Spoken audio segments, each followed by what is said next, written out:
د افغانستان د ستورو لاندې 9 کلنه جګړه په 1999 کال د ډسمبر په 24مه هغه شپه چې د افغانستان پر آسمان ستوري چپ وو د شوروي اتحاد پوځونه د خاورې ته را داخل شول ټانګونه الوتکې او زرګونه عسکر داسې راغلل لکه د ژمي یخ باد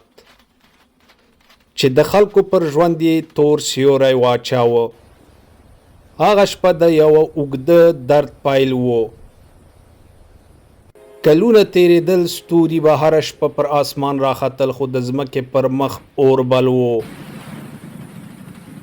کلي وسوځېدل ښارونه وران شول ماشومان یتیمان شول او میلیونونه افغانان د وطن پرېښودو ته اړ شول جګړه یوازې د وسلو نه وه دا د زړونو جګړه وه نږدې 9 کاله دا خاوره د جګړې په لمبو کې وسوځېده خو بالاخره د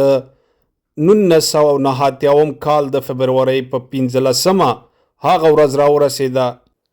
چې وروستی شوروي عسکر د حیرتان پر پله واوښت او له افغانستانه ووت آسمان ته ستوري بیا هماغسې وځلېدل خو د خلکو په زړونو کې یې داغونه پرېښودل دا کیسه یوازې د جګړې نه ده دا د صبر قربانۍ او تاریخ کیسه ده کیسه چې لا هم د افغانستان په خاموشو شپو کې د ستورو تر رڼا لاندې خلکو ته یادونه کوي چې ازادي ارزانه نه ترلاسه کیږي